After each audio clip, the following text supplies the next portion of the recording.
In 2022, I was a 17-year-old student. I was ambitious, creative, and rebellious. But most importantly of all, I was also a nervous wreck. When Bocchi the Rock aired, it started with little to no hype. I remember living through the fall 2022 season, and vividly remember writing it off as generic. It would not stay like that, however, as over the months, Bocchi the Rock exploded into one of the biggest anime of all time, both here in the West and especially in Japan, and to understand why, learning about the culture is essential. In Japanese society, the social order is to be polite and respectful. Having gone there myself, it's an aspect of the culture that I deeply admire, and has gone on to change how I treat other people. However, it unfortunately comes at a cost. Anime is the response to that cost, as it's a medium which gives a voice to a culture that's discouraged from having one. It's a medium where mangaka can be as private or anonymous as they want, allowing authors to create some of the most authentic works to exist. Aki Hamaji is one of those mangaka.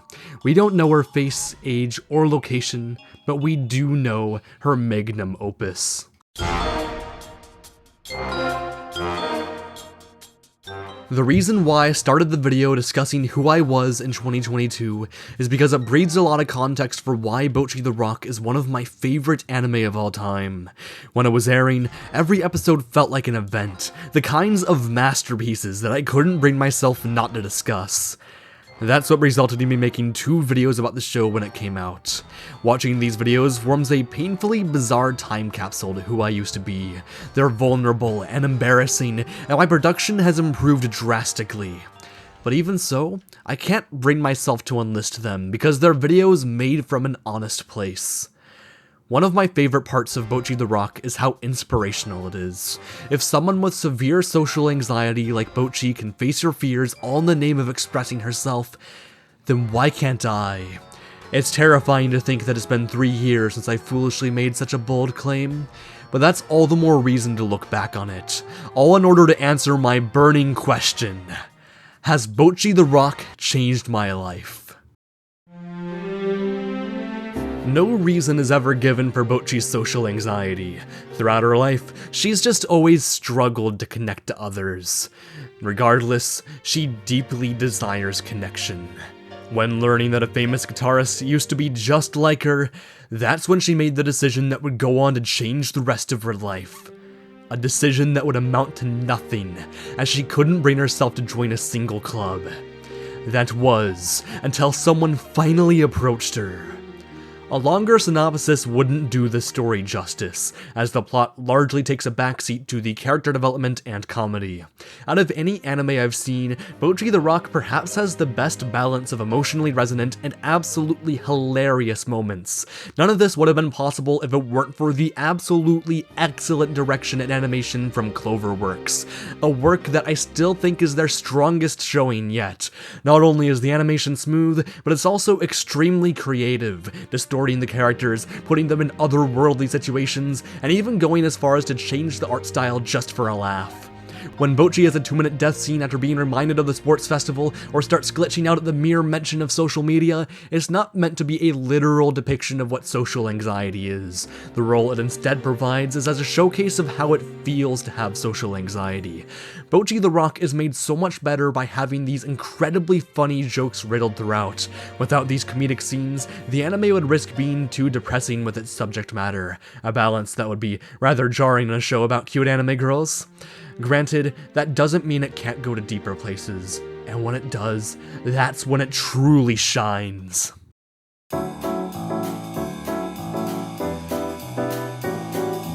Bocchi the Rock has 4 main characters, and they're used with utmost efficiency by being put into 2 different categories.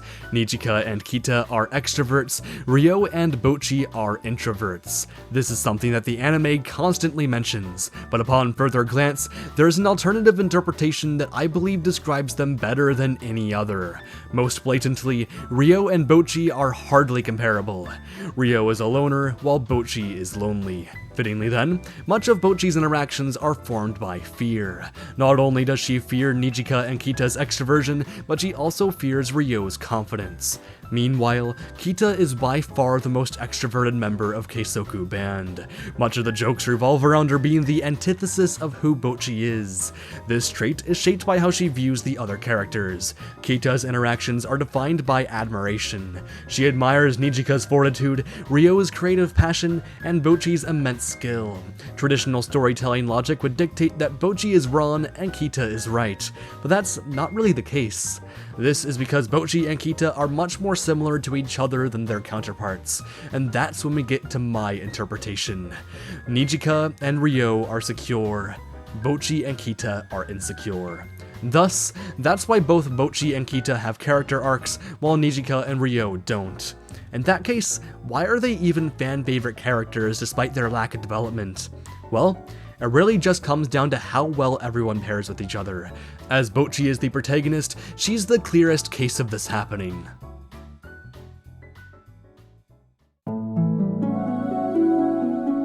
Throughout the first several episodes, Bocchi isn't able to do much of anything. She can hardly muster a conversation, let alone play her guitar in front of anyone. While she's been given several opportunities to express her talents and personality, she's always folded. Nijika, however, gives her a new opportunity, and it's one that'll actually force change upon her. With Nijika having to lead the band and Ryo composing the music they produce, Bocchi has been given the task of lyricism. This, however, is a monumental task for someone who's too afraid to express herself. While much of the fourth episode is spent playfully exaggerating Bocchi's procrastination, it also contains the first scene which makes it clear that Bocchi's social anxiety will be treated as more than just a joke. As Nijika is unable to see eye to eye with Bocchi by this point of the story, it's Ryo who tries to understand her. When looking at Bocchi's lyrics, she hates them, so much so that she has to tell her a story. Before joining Kessoku Band, Ryo was in another band. While they were rough around the edges, she liked the passion they exuded. Unfortunately, the band sold away their passion and creativity. While Ryo found herself with more success, it now felt empty and meaningless. No longer were they creating music for themselves, but they were instead creating for other people. 個性捨てたら死んでるのと一緒だよ。 This might genuinely be my favorite quote in all of anime, and it's one that I really should have taken to heart when I first watched it. When I was 17 and first discovered the series, I desperately wanted to be a YouTuber. The year prior, I found success making competitive Pokemon videos, and while I enjoyed making those videos, it was never what I truly wanted to make. That's why I made this channel, to talk about anime, so that way I could have my cake and eat it too. But as uploading weekly to the Pokemon channel became an increasingly difficult task, I stopped uploading anime videos. It was only a year later when I finally understood what Ryo was trying to tell Bocchi. I quit making Pokemon videos, and I spent several months trying to figure out what I wanted to do, and why I even wanted to become a YouTuber to begin with. One day, it all clicked. When I was a 10-year-old making Minecraft Let's Play videos, I started expecting to one day be famous. A year later, the delusion faded, and yet I still wanted to make videos anyway, because creating something is the greatest form of self-expression one could have. Anxious people, however, tend to get caught up in their own head. What will people think of the real me? What if people are disappointed by something I put my all into? One day, though, caring about that became too exhausting, and I couldn't bring myself to maintain such a self-destructive mindset.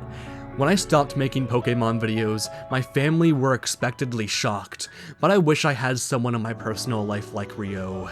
I know that creative people are a rare breed, and that any logic would dictate keeping a roof over your head, but I just don't care. I don't care if no one sees my videos, because all I care about is making the best videos I can. If even just one person is inspired by what I create, then that's all I need to crack a smile.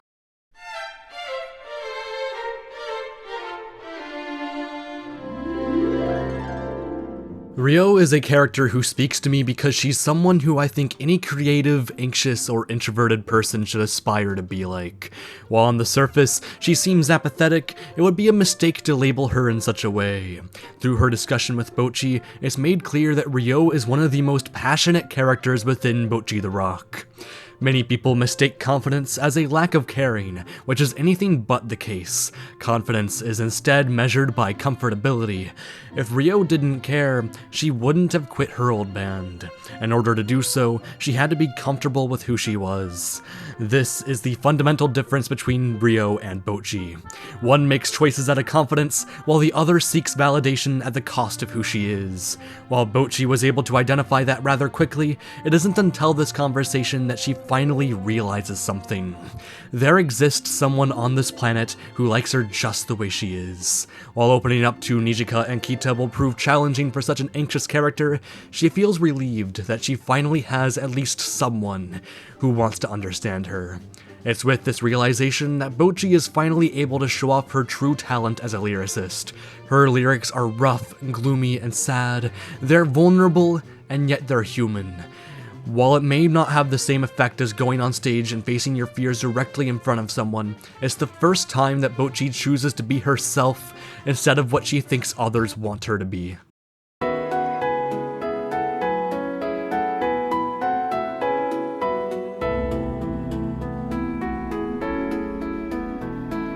Four episodes later, one of the most important moments comes for Bocchi's character.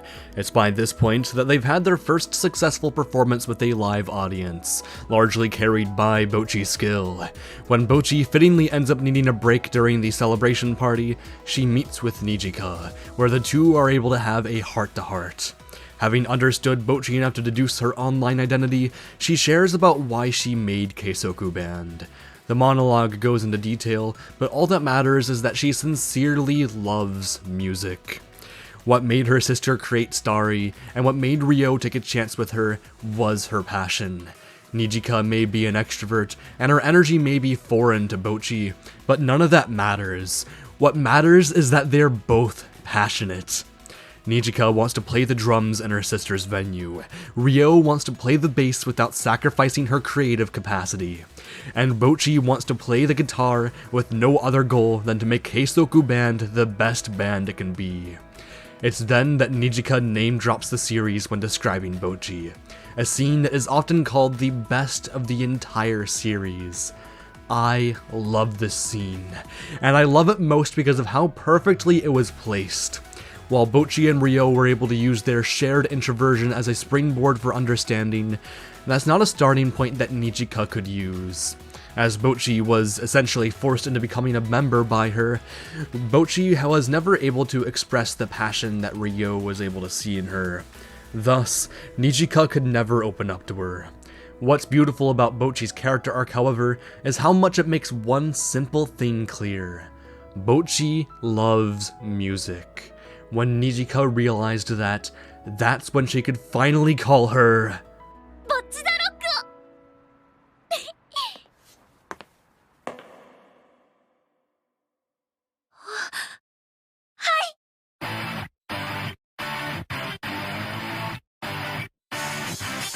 Kessoku Band doesn't only exist as a part of Bocchi the Rock, but are also a legitimate artist in their own right. The artist takes heavy inspiration from Asian Kung Fu generation, perhaps the most iconic J-rock band of all time. This was only a natural choice, given how each of the characters share names with the band members, and you can feel the similarities in their music. Kessoku Band, however, distinguishes itself by increasing the sense of rebellion and desperation through the arrangements and lyrics. Given how each of these elements are done by Ryo and Bocchi respectively, this approach fits wonderfully. The cherry on top, however, is the brilliant contrast that's brought upon when it's Kita singing almost all of these songs. While Kita singing Bocchi's depressing lyrics is treated as nothing more than a joke on the surface, it's a choice that I think is a lot more brilliant than you'd think, and I have two reasons for that. The first is one that I'm going to keep secret for now, while the second is noticeable as soon as you listen to even one of their songs.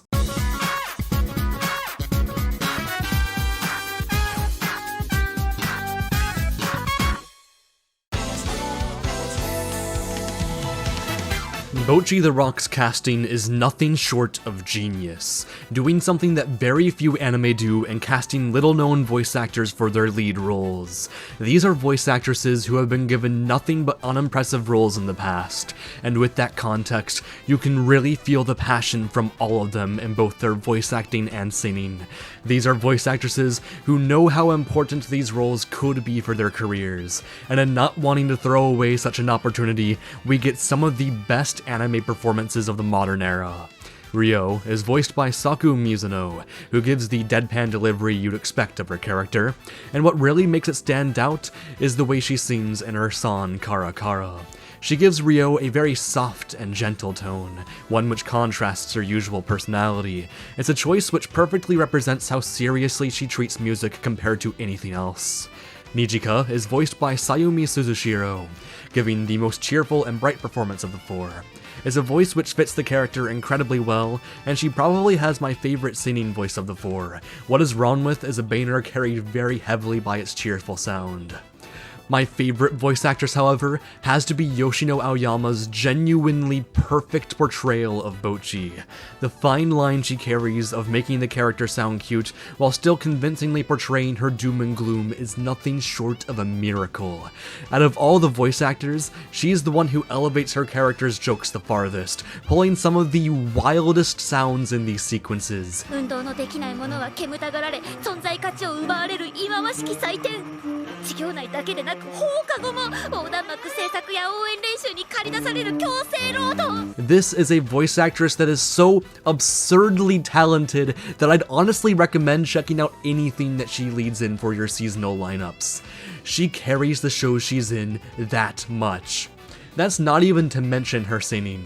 Rather uniquely, most of the songs Bocchi sings are covers of Asian Kung Fu generation songs, and the somber, melancholic tone her voice gives these songs is enough to distinguish themselves from their original counterparts, even if I still do prefer the originals.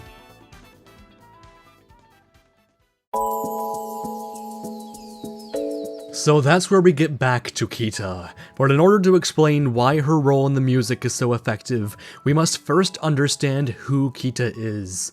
Kita is most comparable to Nijika, although the difference between them is very apparent.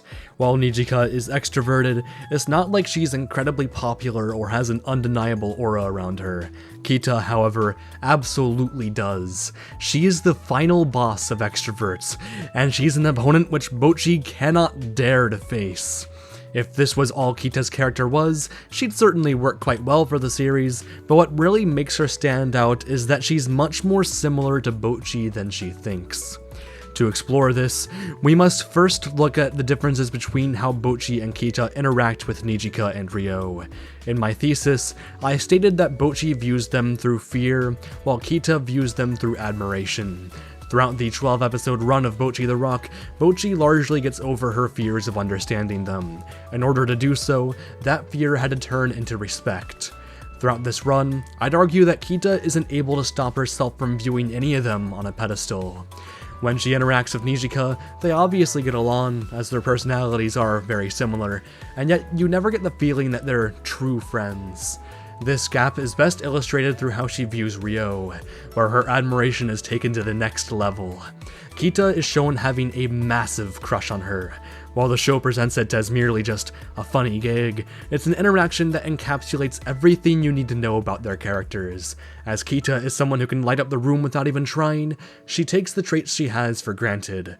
Thus, when she meets someone like Ryo, who has gargantuan levels of confidence despite her introversion, it becomes love at first sight. As soon as this parallel clicks, something extremely important about Kita's character becomes clear. Beneath the surface, she's extremely unconfident and insecure.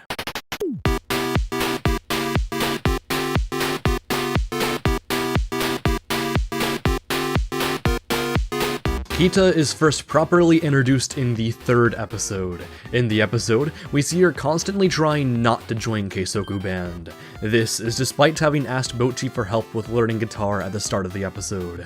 This works so well as an introduction because it shows what Bocchi has that Kita doesn't. Kita is naturally talented at most things. She's good at talking, singing, and all the other things that extroverts just seem to intuitively understand. It's because of this natural talent, however, that Kita has become scared of trying new things. When she first plays guitar, she's awful at it, compared to everyone else, all of whom have had extensive musical backgrounds before joining Kessoku Band. Kita's going into it completely blind. Never once has she had to face the expectations of anyone before, but now there's someone who she's terrified to disappoint. Given how strongly Ryo believes that you must care for your passions, Kita is scared of that commitment. Guitar is a new world for her. What if she never gets good at it? What if learning it only serves to bring Ryo down? While Ryo may not understand those concerns, Bocchi absolutely does, as she shares very similar fears. It's because of this that it's not Ryo, but instead Bocchi, who's able to quell her insecurities.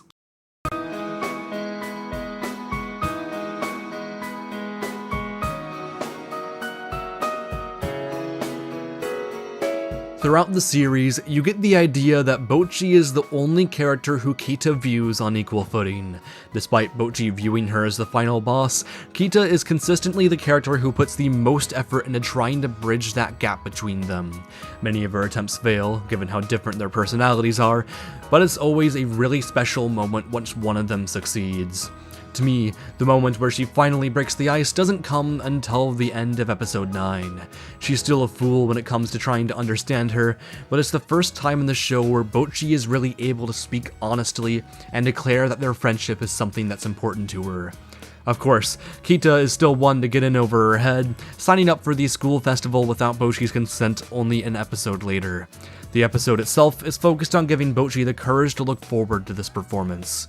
Given how Bocchi eventually comes to the conclusion that she's happy to participate in the festival, one may assume that Kita wouldn't take any accountability for her methods. She does, however, because Kita isn't written like some idealized person who's always right. Kita messed up when she didn't ask if it was something Bocchi wanted, and her apology is not only warranted, but is also one of the most rewarding moments of the show as a result of how genuinely it comes across. It's when Bocchi instead chooses to thank her that Kita is overjoyed.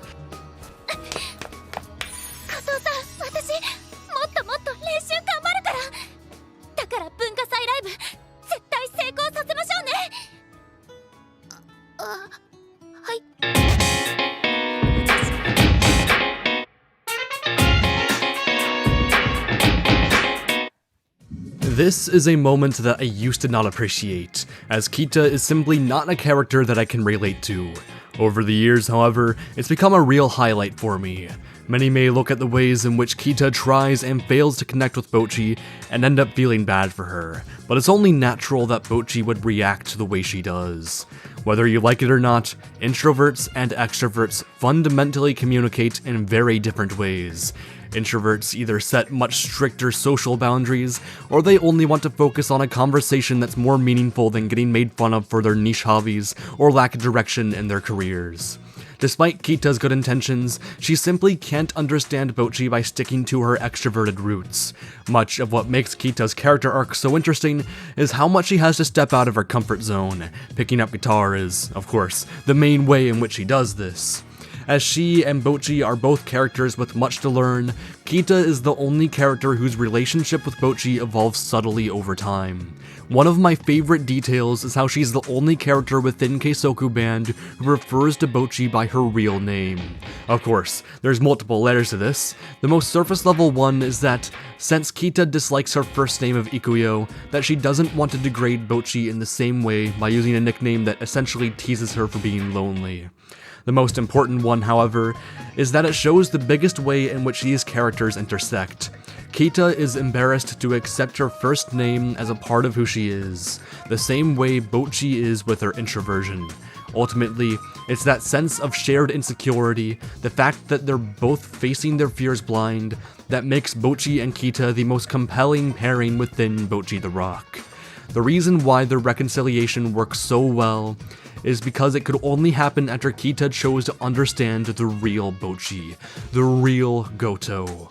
No more will she put her skill on a pedestal or put pity toward her social inabilities. From now on, Kita finally respects both her strengths and weaknesses for the wonderful person she is. So that's where we finally get to the final piece of Kessoku Band's puzzle. There's a deeper reason for why Kita sings these songs, and it's that while she may not relate to everything Bocchi has to say, it's through singing her lyrics in such a passionate manner that Kita best communicates her respect toward Bocchi.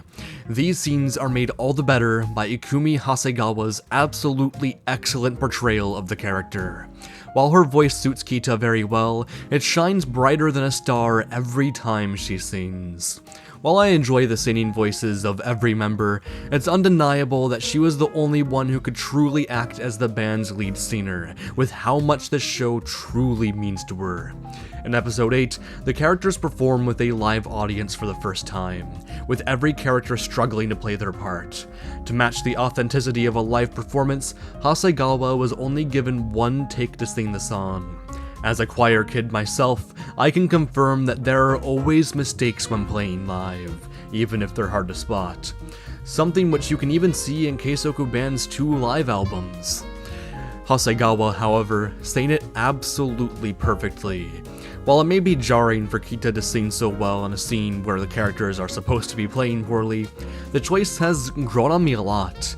It's a scene which demonstrates that despite Kita's lack of skill in guitar, that she's still someone who's willing to put in a ton of effort for her goals. After all, seeing Bocchi constantly face adversity has inspired her to do the same. The scene which pays off absolutely all of this doesn't come until the end, however.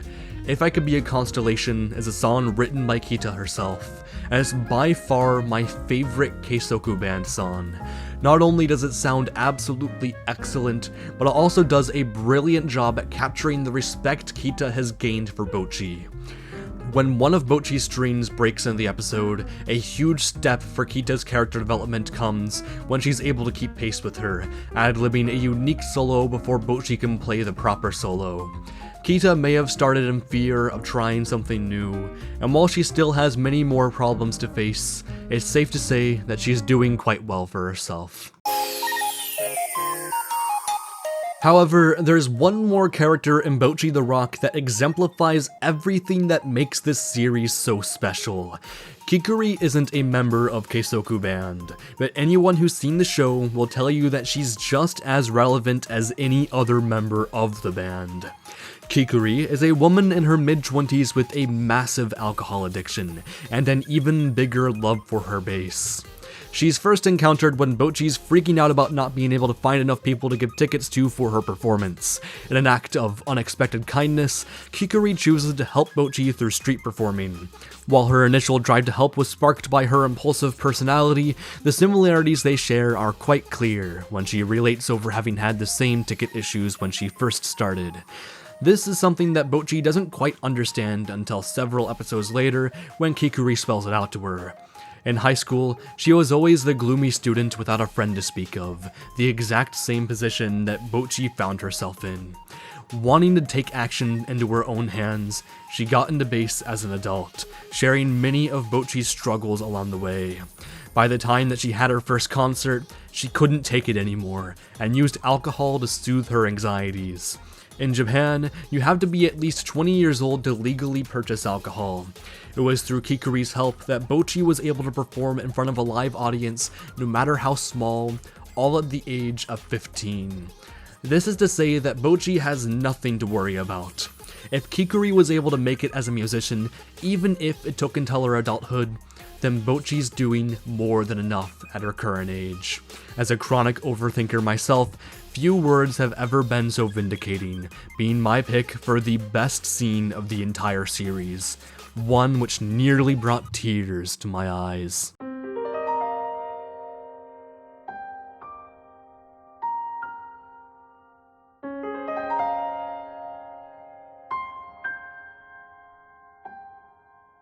I remember having a conversation with my father in a restaurant. In it, he discussed alcohol addiction. In parties, there will always be two groups of people. One group is able to drink exclusively at these parties, while the other clings to alcohol like their lives depend on it. The difference between these two groups is that one is comfortable while the other is anxious. Whenever I rewatch my initial Bocchi videos, it's always an extremely uncomfortable reminder of how much I hated merely existing at the time. Despite the videos not being very good, they're so aggressively honest that I can't help but appreciate their existence. In these videos, I go over how the YouTube grind had started to slowly destroy me, how my autism had made me feel like an outsider, and how my self-hatred prevented me from making progress under the fears that no one would like who I am on the inside. Without these videos, I would have done everything in my power to forget how powerless I was. But ignoring the past does nothing to help me move forward. It's remarkable looking at these things that I struggled with so much, because it almost makes me wonder if my teenage self even learned anything from the show I was discussing. In that sense, the answer to my question must be yes. Clearly, it changed my life if I've changed so much since then. But I must repeat when I said that it's not that simple. Having aired at the start of my final school year, there wasn't much I could do to quell my anxieties. From the very nature of the dynamics that school brings, there would be no way in hell that I'd be able to escape my comfort zone, and I still very much feel that way. Thus, I spent the rest of school hardly changed, as its nature put me in a state where I was incapable of maturity. That's why becoming an adult was such a fascinating awakening. My first job was at a grocery store. My coworkers were diverse in their age range, and generally all of them had their quirks. While I stopped seeing them after I quit, I had to acknowledge that I had a lot of fun interacting with these people. In this time, while I definitely still had social anxiety, sucking at anything customer service related, and often not doing aspects of the job that required me to socialize, I felt like I was getting better. That all changed when I had to start job hunting. It took me 4 months. And that was just to get into a fast food chain. I hated that job. It was surprisingly physically demanding, it was extremely mentally draining, and I just couldn't get into the work culture. When I worked at that job, I felt like I was reliving my teenage years, likely because I did happen to be working with a lot of teenagers. As expected, many of them were just kind of assholes as a result of the school culture that brought them up. It didn't really help that whenever I'd interact with someone older than me, it just gave off the same condescending vibe I had from my teachers at school, none of whom wanted to listen to me in place of dick-riding higher education as the only viable option for me. It all just sucked. For a period of roughly a year, all of the self-esteem that I had slowly built up was pretty much entirely destroyed. Despite everything, however, there was always a silver lining. Only a few months before I quit my first job, I returned to this YouTube channel. It started off as simple as me wanting to discuss anime and manga again, just for the love of it. Over time, however, I wanted to improve my focus. After noticing how well my video about kindness did, I wanted to use that opportunity to try and live up to the standards that I tried to preach. This has resulted in much of my videos being more philosophically based than other anime channels, and it's also influenced my current career path. I now work as a caregiver, and it's a job that has changed my life in ways I never could have imagined. In the past, I always believed that my creative works would be the only things that would impact people's lives, that I had nothing else to bring to this world. Working as a caregiver, however, has made me realize that all I need to do to change someone's life is to just be kind to them. I do believe that I still have a lot of work to do, both practically and socially, before I can finally call myself a true force of good. But I finally feel like I'm taking steps toward that path. Truly, this is the first time in my life where my employment has left me genuinely happy. Even so, I still feel the Bocchi in my skin bleed from time to time. I have many anecdotes, some ranging from pathetic to outright making me look like an asshole, all because I was too scared to interact with someone for a client's sake. Working a job that involves this much socializing has really hammered home how hard I am on myself. This is despite the fact that my social skills are competent enough to hold a conversation for up to 4 hours at a time. It's those moments where the anxiety slips, however, that make me wonder if I've really become the person I want to be. In many of my first visits with clients, I've chosen to apologize if my blatant nervousness has made them uncomfortable. Oftentimes, they find it relieving to hear, but it's still a feeling that I have immense guilt for. Along with guilt, I think I feel shame as well. I know that my social skills are perfectly fine. However, being autistic is something that's inevitably going to be relevant. I'm bad at reading social cues and get easily overstimulated through sensory overload, often through noisy or densely packed areas.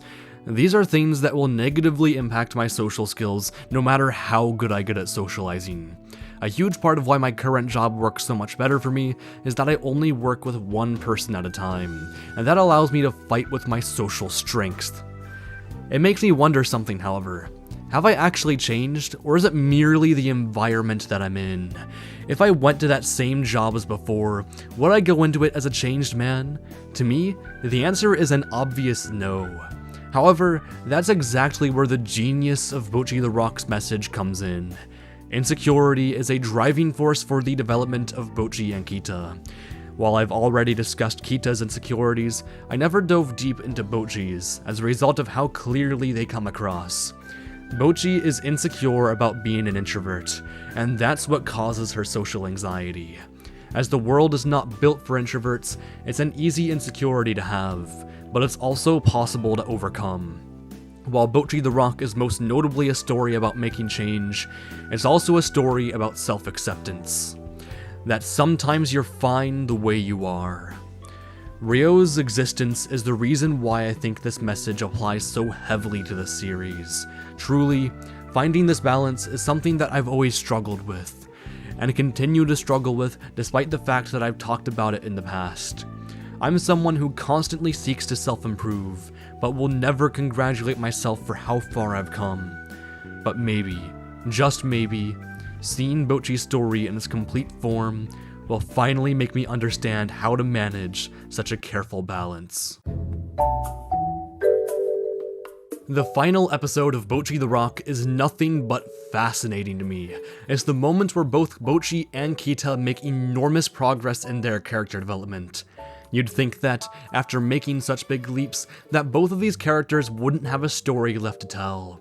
But you'd know that wouldn't be true if you've watched up to this point.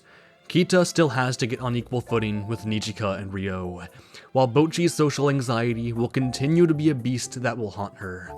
My favorite part about the ending is how confidently it declares that Bocchi is still an anxious wreck, as an embarrassing moment leads to her regressing completely.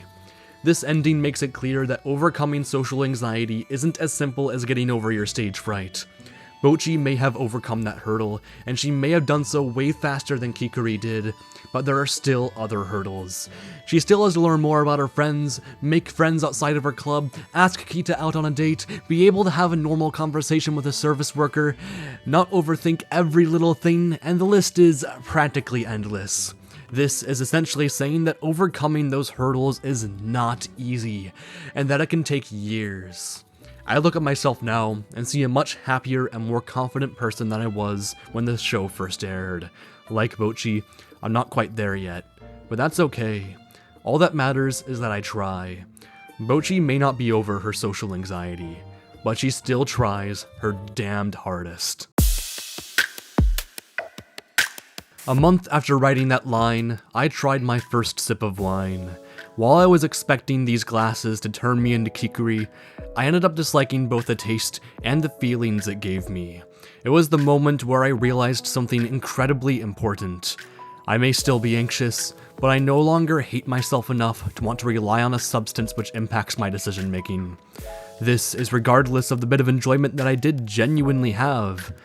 I may still be a chronic overthinker who's incredibly hard on himself, but this is one of the first times in my life where I finally patted myself on the back. I don't know if the version of myself 3 years ago would have the same views on alcohol. I could be celebrating over nothing, but for once, I feel like I have changed. I'm nowhere near where I want to be, and I don't know if I'll ever reach my standards with anything.